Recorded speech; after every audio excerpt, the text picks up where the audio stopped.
अस्सलाम वालेकुम दोस्तों, मैं मुख्तियार ऐं तव्हां ॾिसी रहिया आहियो English in Sindhi YouTube channel. दोस्तों, अॼु जे लेसन में मां तव्हांखे सेखारींदुसि 200 बुनियादी इंग्लिश लफ़्ज़। तो हीउ लेसन उन्हनि जे लाइ तमामु घणो फ़ाइदेमंद आहे जिन अञा अंग्रेज़ी सिखणु शुरू कई आहे या इंग्लिश सिखी रहिया आहिनि। जीअं त तव्हां ॼाणो था त अंग्रेज़ी हिकु धारी ॿोली आहे, इन लाइ उनखे सम्झण जे लाइ असांखे वधि खां वधि उन जा लफ़्ज़ सिखणा पवंदा। त हीउ लेसन उन्हनि दोस्तनि लाइ तमामु घणो फ़ाइदेमंद आहे जिन अञा अंग्रेज़ी सिखणु शुरू कई आहे या सिखी रहिया आहिनि। त शुरू कयूं था जो लेसन।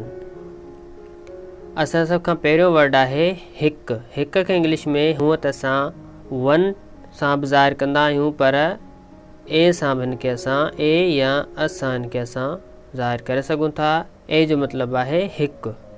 ए ॾांहुं कंहिं तरफ़ इशारे ॾियण जे लाइ असां इंग्लिश में लफ़्ज़ इस्तेमालु कंदासीं टू। टू यानी ॾांहुं।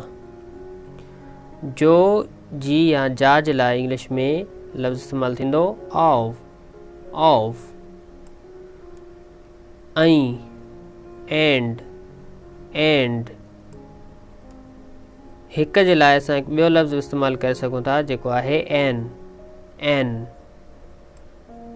हिन ॿिन्ही वर्डनि ते इंशाल्लाह हिकु तफ़सीली वीडियो ठाही वेंदी।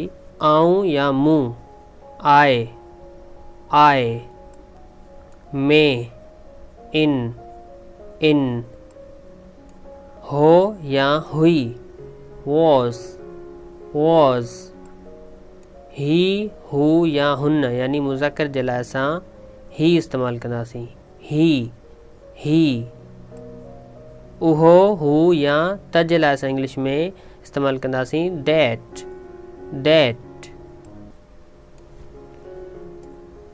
ही या हू यानी बेजान शइ जे लाइ इस्तेमालु कबो इट या जानवरनि जे लाइ बि तव्हां इट जो इस्तेमालु करे सघो था। इट हुन जो या पंहिंजो यानी मुज़क्कर जे लाइ असां इस्तेमालु कंदासीं हिज़। हुन खे या हुन जो पंहिंजो मोनस जे लाइ असां इस्तेमालु कंदासीं हर यानी हुन जो पुटु। हर सन या हुन जी धीउ हर डॉटर। तूं, तव्हां या तव्हांखे जे लाइ असां इस्तेमालु कंदासीं यू। जीअं त या जहिड़ो जे लाइ असां इस्तेमालु कंदासीं एज़। वटि जे लाइ यानी तव्हां वटि का शइ आहे ऐं तव्हां इंग्लिश जे अंदरि चवणु चाहियो था त मूं वटि हिकु कार हुई, त उनजे लाइ असां इस्तेमालु कंदासीं आई हैड अ कार यानी मूं वटि हिकु कार हुई। या हेड जो इस्तेमालु असां मुख़्तलिफ़ तरीक़नि सां पिणु कंदा आहियूं जेको असां अॻिते हली इंशाल्लाह सिखंदासीं। सां, विद जे लाइ या ख़ातिर जे लाइ असां फॉर इस्तेमालु कंदासीं। फॉर हीअ या हूअ मुअन्निस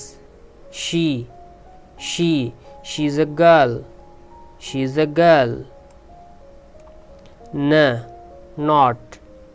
नॉट ते एट पर बट सोचण थिंक मुंहिंजो या मुंहिंजी जे लाइ इस्तेमालु कंदासीं माए यानी मुंहिंजो या मुंहिंजी। ते ऑन। दोस्तों, जीअं त एट ऐं ऑन जी माना साॻी आहे, पर हिननि जो जेको इस्तेमालु आहे उहो थोरो डिफरेंट आहे। इंशाल्लाह उहो बि जेको डिफरेंस आहे असां प्रीपोज़िशन जे क्लास जे अंदरि सिखंदासीं। हिते फ़क़ति असां हिननि जी माना ते गौर करे रहिया आहियूं। खे या वटि जे लाइ असां इस्तेमालु कंदासीं हैव यानी मूं वटि हिकु कार आहे। जीअं मूं हुन खां अॻे चयो त मूं वटि हिकु कार हुई, त उनजे लाइ असां इस्तेमालु कयो आई हैड अ कार। पर जेकॾहिं प्रेज़ेंट जे अंदरि तव्हां वटि का शइ मौजूदु आहे त उनजे लाइ तव्हां चई सघो था आई हैव अ कार या I have a pencil, I have a motor bike etcetera. Have यानी खे या वटि। हिन खे या हुन जे लाइ असां इस्तेमालु कंदासीं हिम। आहे इज़ मूंखे मी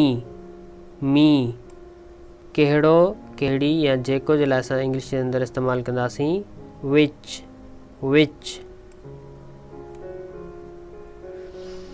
ज़रिए या खां जे लाइ असां इस्तेमालु कंदासीं बाय। तंहिं करे या ईअं सो। ही उहो या उहा यानी कंहिं तरफ़ इशारे ॾियण जे लाइ इस्तेमालु कंदासीं दिस यानी हीअ हिकु पेन आहे, दिस इज़ अ पेन। सब ऑल। खां मां या तां जे लाइ असां इस्तेमालु कंदासीं फ्रॉम यानी खां मां या तां। उहे या उन्हनि जे लाइ असां इस्तेमालु कंदासीं दे।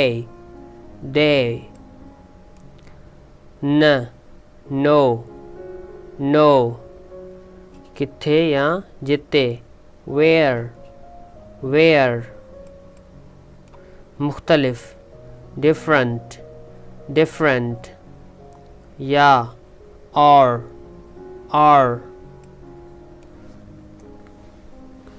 कॾहिं या जॾहिं when छा या कहिड़ो what हुते there संदुन या उन्हनि जे their सघियो could तमाम या इहो ई very care who कम या कम करण जे लाइ इस्तेमालु कबो work उन्हनि खे या उन्हनि जी them असां या असीं we हाणे या हींअर now वधीक या घणो more ॿाहिरि out करण do आहिनि आहियो या आहियूं और मथे up हेठि down तुंहिंजो या तव्हांजो your थींदो यानी ज़मान मुस्तक़बिल जी निशानी जे लाइ असां इस्तेमालु कंदासीं will नंढो या थोरो little तॾहिं या पोइ then खां दोस्तों ही जेको देन आहे इहो असां कंहिं शइ या कंहिं शख़्स जे विच में भेंट करण जे लाइ इस्तेमालु कंदा आहियूं। जीअं असां चई सघूं था ही इज़ इंटेलिजेंट देन आहे यानी हू मूंखां वधीक होशियारु आहे, त तॾहिं असां इस्तेमालु कंदासीं देन यानी खां भेंट करण जे लाइ। को या कुझु सम मंझि into कोब एनी चङो या तंदुरुस्त well घणो much आहियां am मुतलिक या बाबत about घुर्जे should वक्त time कयो did मथां upon अहिड़ो या अहिड़ी सच कॾहिं बि न never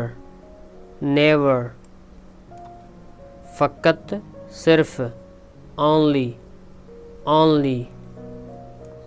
सुठो, गुड गुड। कीअं या कहिड़ीअ तरह, हाउ हाउ। अॻु में या साम्हूं, बिफोर बिफोर। ॿियो, अधर अधर। ॿीहर, अगेन अगेन। सघण या ताक़त रखण, कैन कैन। तां मथां या पार, ओवर ओवर। बि या पिण, टू टू।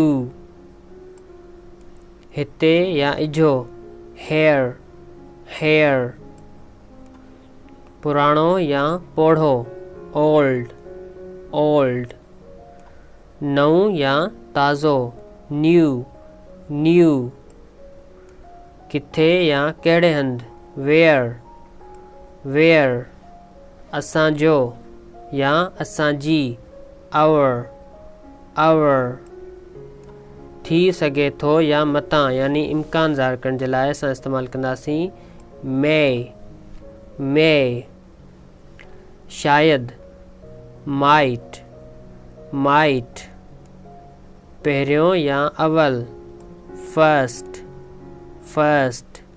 आख़िरी, लास्ट लास्ट। रस्तो या तरीक़ो, वे वे। खां सवाइ, विदाउट विदाउट। खे या वटि, हैज़ हैज़। असांखे या असांजी, अस अस। परे या दूर, अवे अवे। ही या इहे, दीज़ दीज़। दोस्तों हिते फ़क़ति असांखे इस्तेमालु करिणो आहे उहे जे लाइ असां इस्तेमालु कंदासीं दोज़। यानी का शइ परे आहे ऐं वधीक आहिनि त असां चई सघूं था दोज़ आर गोट्स, यानी उहे बकरियूं आहिनि त तॾहिं असां इस्तेमालु कंदासीं दोज़। हिते ही जो इस्तेमालु न थींदो, फ़क़ति उहे असां हिते इस्तेमालु कंदासीं, दोज़। उमिरि या ज़मानो, एज एज। डिघो या वसी, लॉन्ग लॉन्ग। नंढो या मुख़्तसिर, शॉर्ट शॉर्ट। ज़रूरी या अहम, इम्पॉर्टेंट इम्पॉर्टेंट। पुठि या पोइते, बैक बैक। सदाईं या हमेशा लाइ, एवर एवर। अलावा या अञा ताईं, येट येट। हर एक या सभ को, एवरी एवरी। घणो या सभ खां घणो, मोस्ट मोस्ट। बंद, ख़त्म या जुदा, ऑफ ऑफ।